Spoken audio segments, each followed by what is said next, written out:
Welcome back to another video. This is going to be a Q&A, as you can probably tell by the title.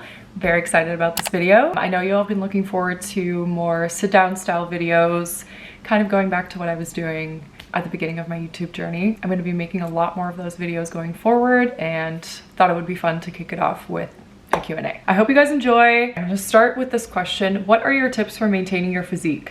I find myself either committed to a workout plan / diet or not at all and want to find a healthy in between. This is such a good question, and I think it's more relatable than people think. I actually relate to this a lot too, especially when I think back to my first few years living in New York.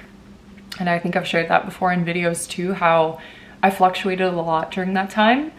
And I think part of that was because I was either very focused and very motivated working towards a goal because I wasn't in the best shape that I could be in as a model, or I finally had reached that goal and then I didn't really know what to do and I was kind of just letting myself go. Obviously, when I say let myself go, I'm talking about a relatively small amount of weight, and I know that means different things to everybody. When it comes to tips and things that I've learned over the years, and I'm not an expert by any means, but this is kind of my line of work, the first thing I think is really important is creating a routine. And people talk about routine so much nowadays, but I do think it's really important, and realistically this is going to look different for everyone. Some people can have a very rigid, structured routine, and other people are more like me probably, where it has to be flexible because they don't really know what their week is going to look like. For me, for the most part, I try to prioritize 3 Pilates workouts a week. Sometimes I do 4 if I can, but other weeks, sometimes it's just 2. So I try and make that happen, and I'm not really strict about what days of the week that's going to be. Sometimes it's 3 days in a row because it's the only thing that works for me. And other weeks it's more split up. So I'll go on like a Tuesday, Thursday, and Saturday. You kind of have to figure out what it's going to look like for you and what it's going to take for you to stay accountable, but also keep it manageable at the same time. You don't want to be unrealistic about it and say, okay, I'm gonna go to the gym like 7 days a week, I'm gonna wake up at 5 a.m. if you're not doing any of those things already. It doesn't really make sense. So you want to be realistic about it. And the second thing that I would say, and this is like less of a tip but more of just a fact and something that I've really seen within myself too, is that ultimately it's way less about exercise than it is about food. Diet is 80% of this, maybe even more for some people.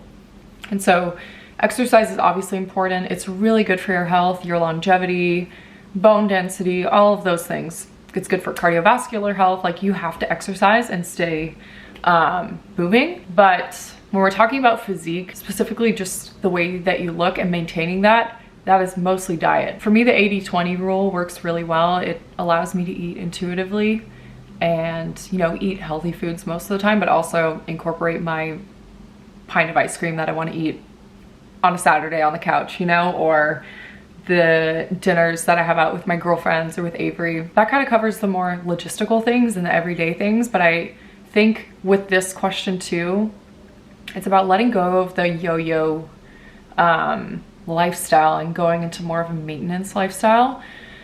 And I think that that can be really challenging for people, especially if you feel like you constantly need to have a goal in terms of fitness and health. I don't know if it has to be like that all the time. I think actually majority of the time, especially if you're not doing this for work and you're really just doing this for longevity and vitality and living your healthiest life as possible, it has to be more about maintenance. And so you kind of have to reframe that in your mind too. Like, what does this really look like?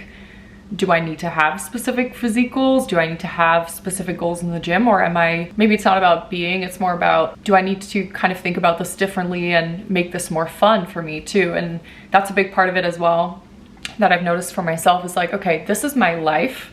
Yes, it's for my job, and obviously I want to look my best and feel my best, but it's also about making it something that I can do for many decades to come. And I think part of that is having more fun with it and trying new things. Okay, this next question is about dating, and this is not a laughing matter, but the way that this person phrased it is just so funny. She said, just dating advice, LOL.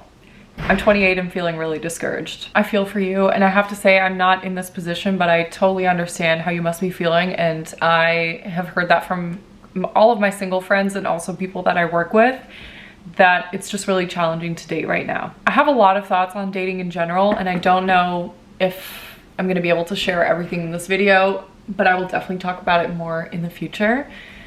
But what I will say is I feel like this is again going back to what I was saying with the previous question, but I feel like the fun has kind of been taken out of dating, and I think it's almost become an industry. It's like dating is like a business, you know? There's so many experts giving you advice left and right, telling you what to do, telling you what not to do, and it just makes the whole experience so unnatural. I'm totally sensitive to the idea that not everybody has access to new people all the time. People have to use apps. I think that that is part of meeting people nowadays. I'm not necessarily against dating apps either. I think it's just the way that people think about dating. And maybe that's also like I keep falling off this table. I think it's maybe also like a North American thing a little bit. That's how I feel about the dating climate right now. It doesn't feel very organic and spontaneous and fun. When it comes to your question, I have two things that are coming up for me. The first one is that I'm wondering if you're just maybe dating fatigued a little bit. If you've been going on a lot of dates and not seeing any results or really meeting anybody that you're connecting with, that can get discouraging over time. And I think sometimes it's good to take a little step back and prioritize dating less. Taking a break can be a good time to not only just get yourself out of the scene, but also to reevaluate what you're looking for and maybe find a new energy towards dating that can make you seem even a little bit more fun and excited. The second thing is that I'm wondering how much clarity you have around what you actually want out of a relationship. And the reason I bring this up is because I notice this in coaching a lot actually, where people are, you know, wanting to have a relationship and they're not having a lot of success, and then oftentimes there's something else, there's something underlying that's stopping them from having that. The other component is that they just have no idea what they're looking for. And I'm not talking about height, I'm not talking about looks, I'm not talking about what kind of job they have, none of those things. I'm talking about things like how you want to feel in the relationship. What kind of character does this person need to have? How flexible is this person? How emotionally generous is this person? There's so many examples that I can give, but really figuring out what is important to you and what is the experience that you want to have in the relationship.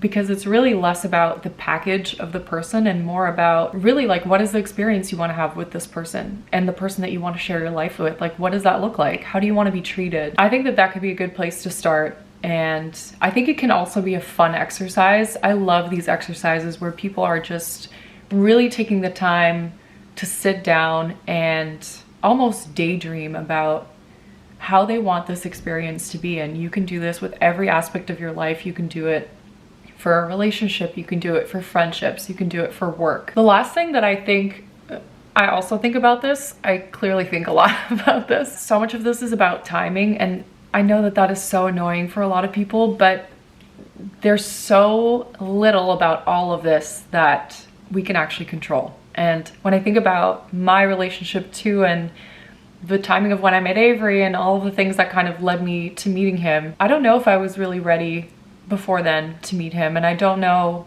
what that could have looked like if we had met even, you know, 6 months or a year before we actually did meet.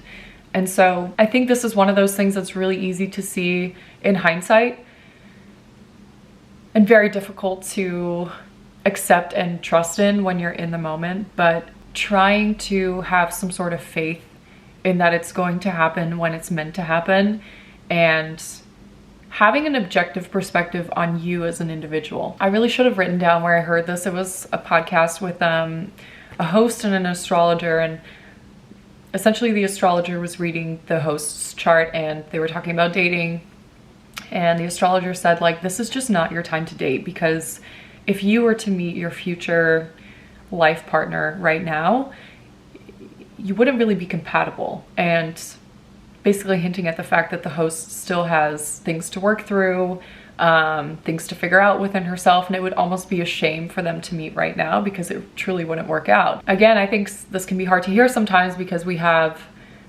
timelines and we have ideas of how it's maybe supposed to happen or ways we've always wanted it to happen, but if we're able to at least relinquish some of that control and try and like let things be more organic and just happen for us, I think ultimately our experience will be better. And then we also bring the focus back a little bit on ourselves too. Okay, when will you make a career pivot, and how do you know when it's the right time?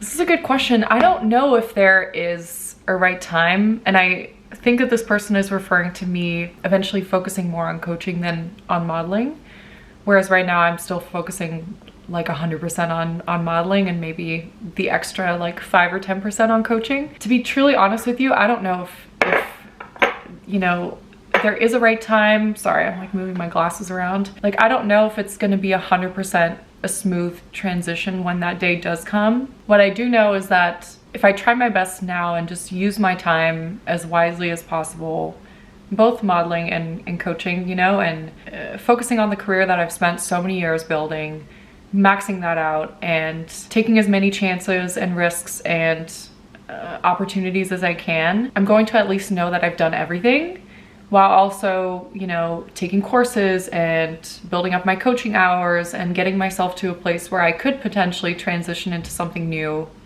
in like 4 or 5 years. My battery's gonna die. Basically, if I'm doing those two things, then that's all I can really do, and that's the best that I can do. And for me right now, that's enough. The way that I'm looking at this is that if I can be as forward thinking as possible while still enjoying this really cool time where I'm, you know, doing a job that I love, getting to travel, living in New York with my boyfriend, both working and having this really beautiful life together, while also simultaneously like taking little steps towards what will likely be my future job, then that's the best that I can do, you know? Something that I've learned throughout this process is that regardless of how well prepared I think I am or how well I'm trying to plan this out, it's never gonna go exactly the way that you think it's gonna go. And so, yes, I can work towards this thing, and yes, I can kind of be forward thinking and prepare myself, but I also have to be flexible with the timeline, because ultimately I have no idea when that's going to be. Like, maybe it's going to be in 10 years from now. Maybe I still want to model full force after I have children and put this off until much later in life, and maybe it's not like that. But yeah, ultimately I'm not sure, but I do think that I will kind of know when it's time to make a change. Okay, I'm moving in with my boyfriend, and I'm curious to hear about your experience, what changed for you and what didn't, etc. First of all, I'm so excited for you. I love living with Avery. I'm like looking back as if he's there, but he's not home. Yeah, we've been living together for almost 1.5 years now, which is crazy, but it's just been so fun. It's so easy. Avery's a very easy person in general, but also just such a fun person to live with. The craziest part about this is that I was one of those people who never thought that they could live with anyone else, let alone a partner. I loved living alone so much. I love having my own space. I love being very particular about everything, you know? And so before we met, I was like, I don't know how I'm ever gonna live with a partner. But now that we do, I like it even more than living by myself. So I hope you have that same experience. And if it's not like that at first, then I hope you're able to grow into that experience. I will say we also have a lot of independence in our relationship, and he works in an office, he doesn't work at home, and then, you know, I kind of half and half. I work from home and then I also work away, and so I do think we get a lot of like independent time, which we both really need. It's not like we're on top of each other all the time. In terms of how or what changed and what didn't, I don't know how much really changed in our dynamic, because to be honest with you, before we officially moved into this apartment, we were kind of living together in my old studio, probably for about 3 or 4 months. And so that was a really good trial run.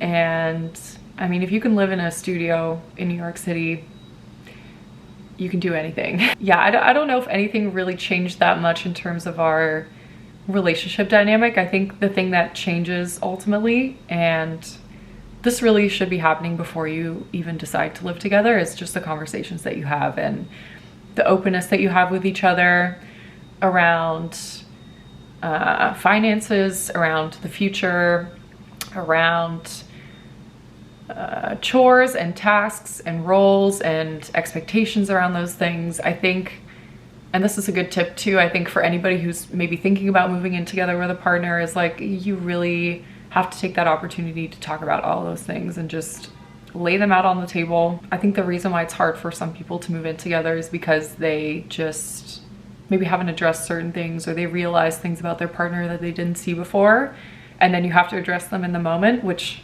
is uncomfortable for a lot of people. But starting with things like what's a good budget for us, and I don't know, people do this differently, but like if you're talking about groceries, like what do we want to spend on that, and like what kind of furniture do we want to get, like what's a good budget for that, and just having like those kind of conversations I think are really good to have. And this brings up other topics too, like if you're living together, you're realistically moving towards eventually getting married and like really building a life together. And so you can talk about, you know, any savings goals you might have, or like what kind of lifestyle you want to have living together. It's just a good opportunity to talk about these things, and I think it's actually a must to talk about these things before you move in together, because once you start living together, you can't really undo it. So it's best to have these conversations beforehand. The other thing that's coming to mind for me right now is you really quickly learn how differently people load the dishwasher and fold things like tea towels and just towels in general. It's all really funny. Okay, I'm gonna answer two more. The first one is, do you experience any pressure around marriage, kids, etc.? I think even if you try your best not to feel any pressure around those topics, you will somehow still feel a little bit of it. I really try to manage that well, because I can be very forward thinking and very future focused, and it takes me out of the present, which I don't like, because I never want to get to this place where I was like, I should have enjoyed that part of my life more, I should have lived more, you know? So I really try not to go there, but I definitely feel the pressure. Something that I constantly have to work on for myself is not feeling like there's this massive divide between the person before kids and the person after. And I think a lot of this, you know, stems from the kind of work that I do, and just knowing that I'm gonna have to take time off of work. Definitely some fear around the unknown and like what my career might look like after that. There's a lot of excitement too, and I look forward to that time, but I definitely sometimes feel like I don't have enough time. I don't feel any pressure to, you know, get married super quickly. Like if it were up to me, I would be fine if that took a little bit more time. With being a woman and having the biological clock, obviously you start to feel the pressure of that timeline, and then start to question like when you might feel ready for that, because right now I don't feel ready for that at all. And to be truly candid, like I have friends who already have this feeling of like wanting to have kids and wanting to start that next phase of their life, and I'm still young too. Like I am turning 28 tomorrow, literally tomorrow. And so in my mind, I still have a good chunk of time, but sometimes when I hear people talk about having baby fever and this craving for children and for motherhood, I am not in that place yet. And I don't think it's because I don't want them. I've always known that I wanted kids, and I just think having kids with Avery would be so much fun. I just think that mentally I'm not in that window yet, and there's still things that I want to do, and maybe for good reason. Maybe it's gonna let me focus on work a little bit more for the next few years, and then I am sure at some point I am gonna be ready to take that next step. Anyway, those are some of my thoughts. I think that this is a really interesting topic, and I would love to dive into this a little bit more actually, because I think within my specific age range, and maybe even a little bit older and a little bit younger, I think that there's a little bit of fear surrounding motherhood too. It's coming from a couple of different places. I think part of it is financial, part of it has to do with freedom, you know, losing your sense of freedom, and huge part of that I think is identity loss too, and having to find yourself again, and again, like fear of the unknown, like not knowing whether you're ever gonna come back to that version of you before children, you know, and what that means for you. And I just can imagine that a lot of people who are kind of within my age range feel those things right now, and it could be a really interesting conversation to have. Last question for the video is whether I have any goals for 2025. And I always love this time of year, one, because obviously it's the holidays, but it's also my birthday. With my birthday being so close to the new year, this is always just a great time for me to reflect and set goals for 2025. I'm gonna try something new this year. This is not like an original idea or anything, but I want to start writing a letter to my future self on my birthday to open up on the next birthday. And then I'll write a new letter for the following one. And so I'm gonna sit down at some point today or tomorrow and write that letter. In terms of goals for 2025, I haven't really thought about this, to be honest. I do have a couple of intentions that I am willing to share with you. The first one is that I actually want to focus on less. I think 2024 was a year of many things, but it was also the year of kind of trying things. And I realized that I am the kind of person that does best when they're focusing really intensely on just a couple things, like 2 or 3 things. And so my goal, or I guess my intention for 2025, is to continue on that track.